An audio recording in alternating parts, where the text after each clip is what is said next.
नमस्कार, मैं हूं शरद द्विवेदी और आप सभी को होली की बहुत बहुत शुभकामनाएं। हिंदुस्तान की गंगा जमुनी संस्कृति के एक बहुत अहम हिस्से, एक बहुत अहम कड़ी, नामचीन शायर नज़ीर अकबराबादी अपनी नज़्म में कहते हैं, जो होली से मुतासिर है। जब फागुन रंग झमकते हों तब देख बहारें होली की, जब डफ के शोर खड़कते हों तब देख बहारें होली की। होली एक ऐसा त्योहार है जब हम सब के चेहरे पर और भीतर प्रसन्नता का रंग और चेहरे पर गुलाल और रंग चमकने लगता है। लेकिन मैं इस वक्त भोपाल में जहां खड़ा हूं, भोपाल जिसे कुदरत ने अपनी सुंदरता से खूब नवाजा है। ये जुडिशियल एकेडमी का एरिया है, बहुत खूबसूरत एरिया है। और आप यहाँ देख सकते हैं कि बोगनवेलिया की बहार अलग अलग रंगों की आपसे कह रही है होली की बहुत बहुत शुभकामनाएं।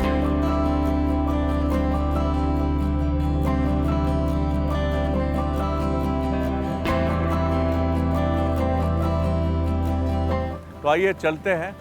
बोगनवेलिया की ये जो खूबसूरत छटा है, आप देख सकते हैं कि कितनी कुदरत की जो सुंदरता है, किस तरह से किस्म किस्म के गुलाल और रंग छिटके हुए हैं यहाँ।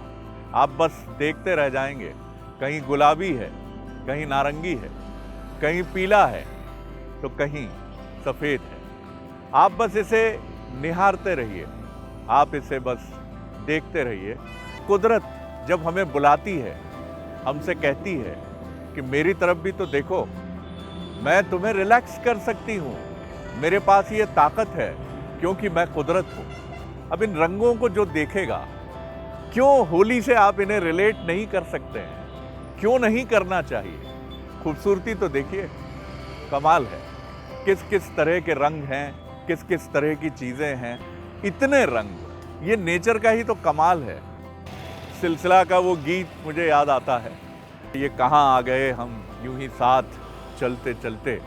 तो ये जो खूबसूरती है मुझे कुछ याद दिला रही है। बोगनवेलिया है, लेकिन ट्यूलिप से किसी मामले में ये कम नहीं है। तो देखते रहिए, इसका लुत्फ उठाते रहिए, आनंद उठाते रहिए और देखते रहिए। नेचर आपसे कह रही है हैप्पी होली।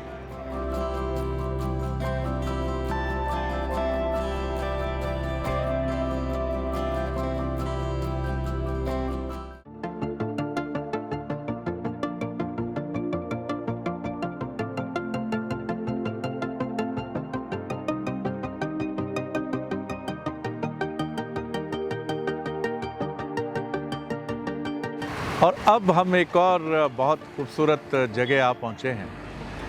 होली के रंग प्रकृति के संग।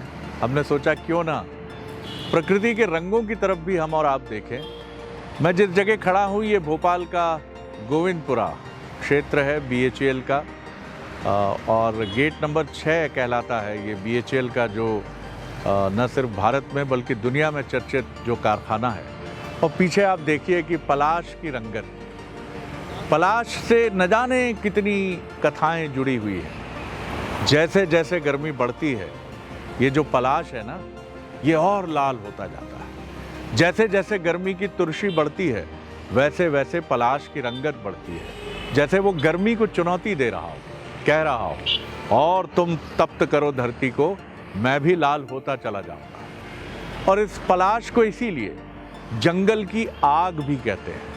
जब पतझड़ के बाद आप वनांचल से जुड़े क्षेत्रों से गुजरते हैं या सड़कों के किनारे गुजरते हैं, तो आप देखते हैं कि सिर्फ एक ऐसा वृक्ष आपको नज़र आता है जिसमें पत्तियां तो नहीं, लेकिन फूल ही फूल लाल लाल दहकते हुए नज़र आते हैं। और पता नहीं, जब ये फूल मेरे हाथ में आया पलाश का, देखिए कितना सुंदर फूल है, ये ज़बरदस्त सुंदर फूल है। एक फिल्म थी शायद अर्ली 80s की, संजीव कुमार उसके किरदार थे, अहम किरदार उन्हीं का था।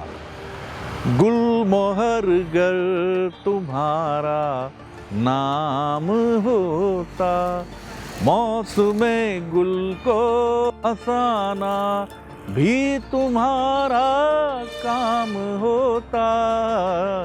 गुलमोहर गर तुम्हारा। माफ़ कीजिएगा, मैं गायक तो नहीं हूँ, होली का मूड है तो कुछ तरन्नुम में चला गया।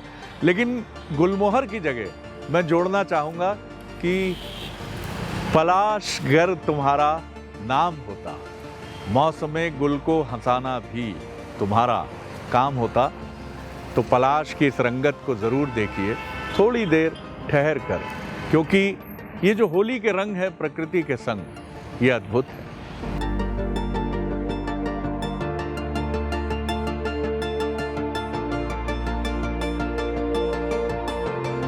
तो प्रकृति का एक और रंग, पक्षियों की चहचहाहट और प्रकृति का ये खूबसूरत मंजर, जहाँ मैं खड़ा हूँ BHL के एक पार्क में, और पीछे देखिए कितना खूबसूरत ये पीले रंग का, ये पलाश तो यकीनी तौर पे नहीं है, लेकिन ये भी जो वृक्ष है, पेड़ है, ये जब गर्मी आती है और जैसे जैसे गर्मी बढ़ती है, पलाश की तरह इसका पीलापन भी बढ़ता चला जाता है। और इतना सूदिंग, इतना आकर्षक और इतना सुंदर इसका पीला रंग है कि देखकर मन कहता है कि वाह। आते जाते रास्तों में जब आप गुजरते हो अपनी गाड़ियों से, फर्राटे से गुजरते हो, SUV से अपनी, तो जब भी आप फर्राटा भरते हो अपनी गाड़ियों से, SUV से, और निकलते हो अपने काम पर या फिर कहीं दूर जा रहे हो आप किसी काम से या घूमने के लिए, तो सिर्फ उस जगह को ध्यान में मत रखिए, अपनी आदत ये डेवलप कीजिए, अपने बच्चों को ये ट्रांसफॉर्म कीजिए कि वो अपने आसपास नेचर की खूबसूरती को देखें और समझें और सराहें। प्रकृति आपसे, हमसे कुछ नहीं मांगती। आप अगर उसे सिर्फ मुग्ध होकर, बिल्कुल एकदम आकर्षण से भर कर देखते हैं, तो वो भी मुस्कुरा देती है, क्योंकि हम उसी के तो पुत्र हैं। तो होली के रंग प्रकृति के संग, याद रखिएगा, प्रकृति के ये रंग बेमिसाल है।